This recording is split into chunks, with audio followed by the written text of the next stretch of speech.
Madam Zia ভালোর পক্ষে থাকেন বলে আমরা ম্যাডাম জিয়ার পক্ষে থাকি। জনাব তারেক রহমানকে দেখেন, কোনো কটু কথা, কোনো রকমভাবে কোনো হিংসার প্রশ্রয় উনি কিন্তু দিচ্ছেন না। একমাত্র শহীদ প্রেসিডেন্ট জিয়াউর রহমানের হাতে দেশটা যখন নিরাপদ হয়ে উঠছিল, যখন সমৃদ্ধির দেখা পাচ্ছিল বাংলাদেশের মানুষ, যখন স্বাচ্ছন্দ্য দেখা পাচ্ছিল, তখন এটা সহ্য হয় নাই। শিক্ষক নন, এখানে আমরা যখন দাঁড়িয়েছি এই শেখ হাসিনার তথা তাদের আন্তর্জাতিক দোসর এবং কখনো কখনো বিশ্বের অন্যান্য জায়গায় যখন অত্যাচার হচ্ছে, তখন আমরা দাঁড়িয়েছি। সবসময় যেটা করেছে, এমনকি গুন্ডা পান্ডা কতগুলো এখানে দাঁড় করিয়ে দিয়েছে প্লাকার্ড হাতে ধরিয়ে। অর্থাৎ যে শক্তিটা বিভিন্ন সময় দেশে হত্যাকাণ্ড, এবং আমরা বলি যে এটা পুরো বাংলাদেশেরই শত্রু। এরা সবসময়ের জন্যই এই আমি বলবো যে ৭৫ থেকেও এদের একটা বিষয় ছিল, একমাত্র শহীদ প্রেসিডেন্ট জিয়াউর রহমানের হাতে দেশটা যখন নিরাপদ হয়ে উঠছিল, যখন সমৃদ্ধির দেখা পাচ্ছিল বাংলাদেশের মানুষ, যখন স্বাচ্ছন্দ্য দেখা পাচ্ছিল, তখন এটা সহ্য হয় নাই। একটা শ্রেণী এসে এদের গুরু বিশ্বের বিভিন্ন জায়গা থেকে এসে আমার দেশটাকে, দেশের অর্থনীতিকে ক্যাপচার করা আসলে এদের মূল টার্গেট।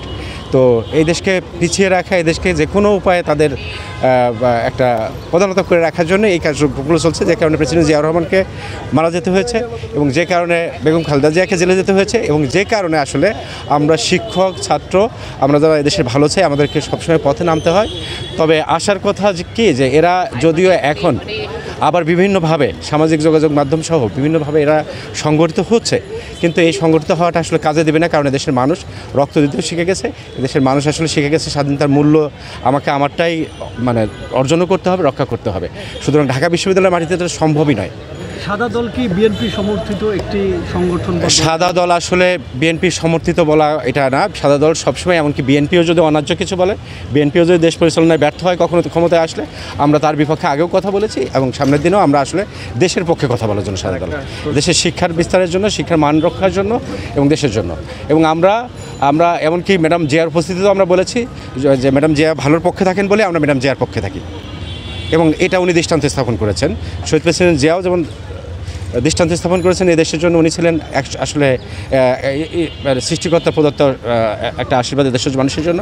একইভাবে বেগম জিয়ার দেখেন, উনি অদ্যাবধি দেশের কোনো মানুষের বিপক্ষে, কোনো সংগঠনের বিপক্ষে, এমনকি যারা একদম বর্বরচিত হত্যাকাণ্ড এখানে ঘটিয়ে গেছে তাদের সম্পর্কে আনুষ্ঠানিক প্রতিবাদ উনি করেছেন, প্রথাগত প্রতিবাদ করেছেন, বা তার থেকে বেশি নিজের জেল খেটে বিভিন্ন সময়ে অত্যাচারিত হয়ে নিজের ছোটো সন্তানও তো এদের হাতে জীবন দিতে হয়েছে। এরা এমনভাবে অ্যারেঞ্জ করেছিল যেন এই বেগম জিয়ার ছোটো সন্তান যিনি, তার আসলে তার বড় ভাইকে নিষ্পেষিত করে দেশের বাইরে রাখা হয়েছে, ম্যাডামকে রাখা হয়েছে জেলের মধ্যে। তো এই পরিবারটা আসলে সবসময় জন্য, এবং আপনি এখন দেখেন আমরা কেন সাদা দল বিএনপি কর্মকাণ্ডকে অনেক সময় সাপোর্ট করছি।